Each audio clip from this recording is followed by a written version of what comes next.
어디다 대고 국민들 앞에서 이런 못된 짓을 합니까? 조희대 씨 정신 차리고 당장 나가십시오. 한쪽은 대법원장을 C라고 불렀고 다른 쪽은 그 사람을 C라고 돌려줬습니다. 호칭 두 개가 오간 48시간. 그 사이에 걸려있던 건 삼권 분립이었습니다. 민주당 새 대표가 취임하고 이틀이 지났습니다. 첫 공개 회의에서 그가 겨눈 곳은 야당이 아니라 대법원이었습니다. 죄목은 하나. 헌법에 적힌 권한을 헌법에 적힌 대로 썼다는 것. 오늘 보수재건이 이 48시간을 기록합니다.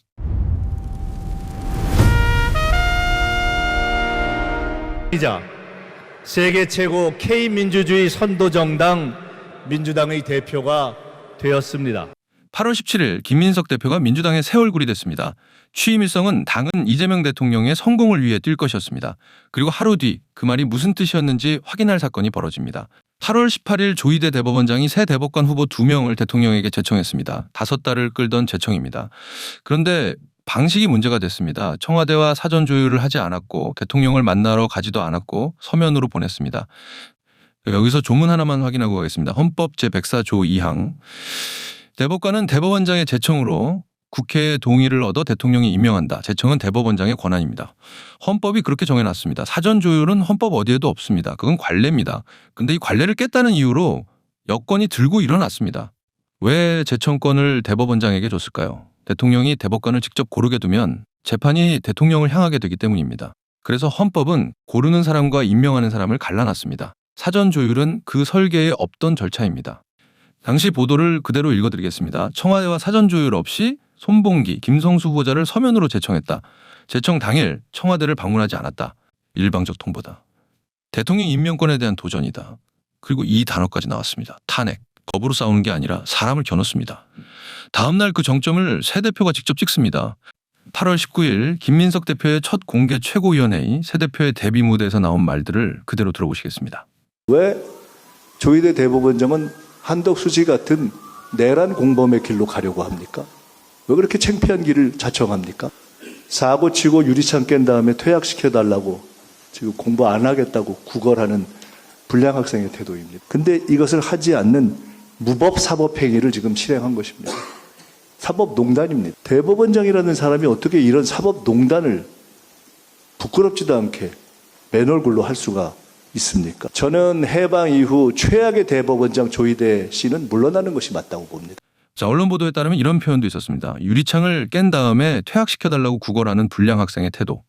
해방 이후 최악의 대법원장 물러나는 것이 맞다고 본다. 국민이 바본 줄 압니까? 조희대 씨.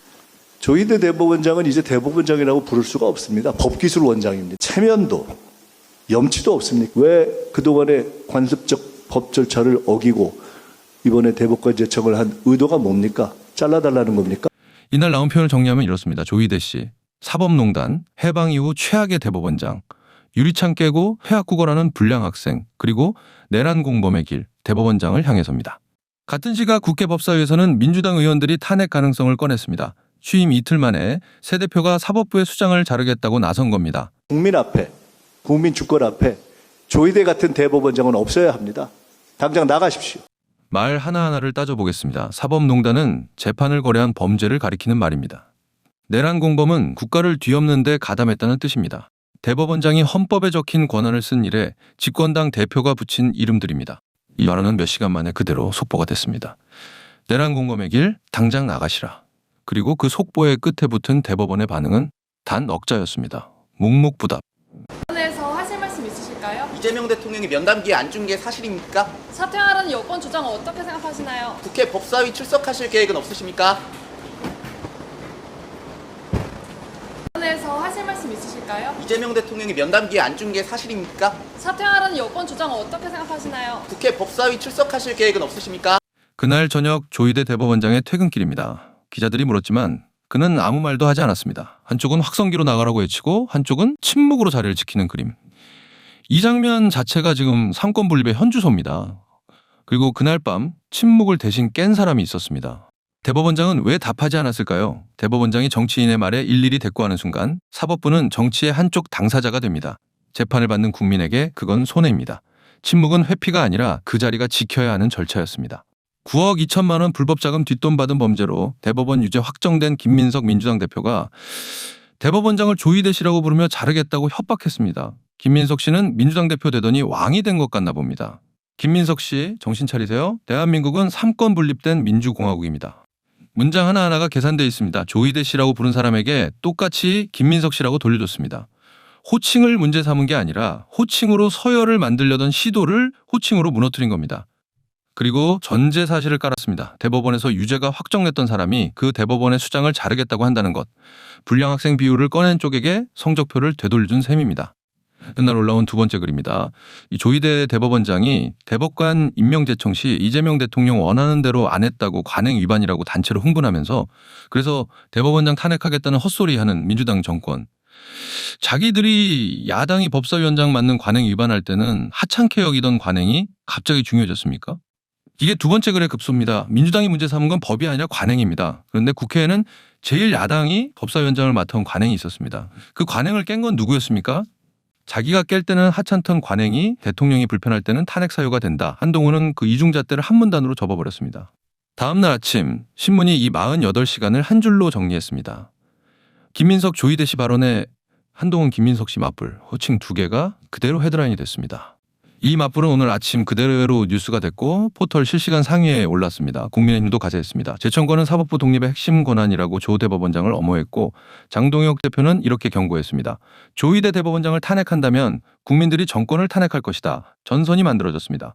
한쪽에는 사법부를 향해 나가라는 집권당이 다른 쪽에는 3권 분립이라는 네 글자가 서 있습니다. 그럼 탄핵이 실제로 가능한지 보겠습니다. 대법원장 탄핵 소추는 국회 제적 3분의 1이 발의하고 제적 과반이 찬성하면 의결됩니다.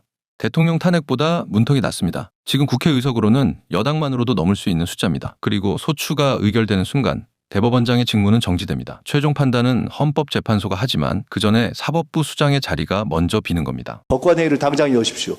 법관회의를 열어서 조희대 나가라 결의해 주십시오. 그렇지 않다면 조희대 대법원장과 함께 다 자진 퇴역하십시오.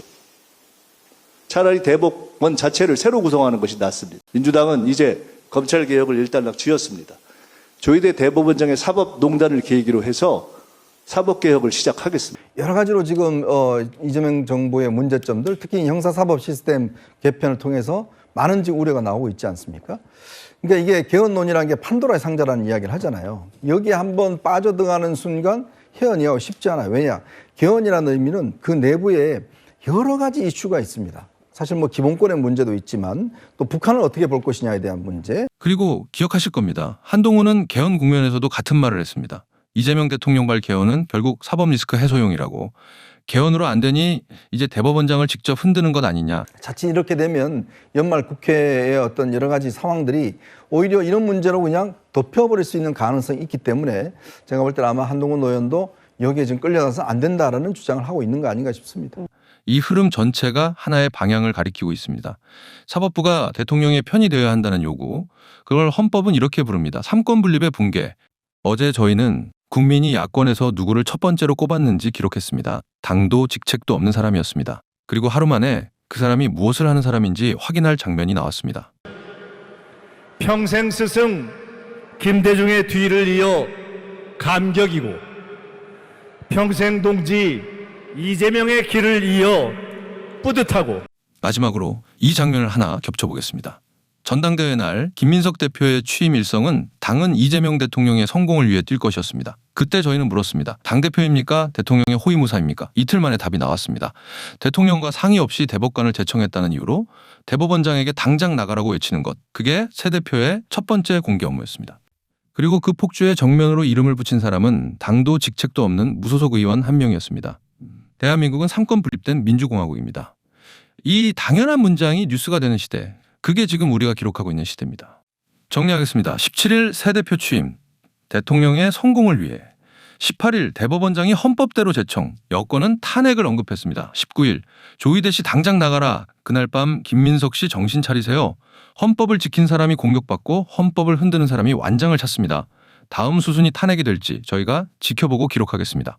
보수는 지금 갈림길에 있습니다. 완장 앞에 조용해지는 길과 3권 분립을 말하는 길, 저희는 두 번째 길을 기록하겠습니다. 이 영상이 유익하셨다면 구독과 좋아요 그리고 댓글로 여러분의 판단을 남겨주세요. 무너진 보수 다시 세웁니다. 보수의 재건이 자유 대한민국의 재건입니다. 지금까지 보수재건이었습니다.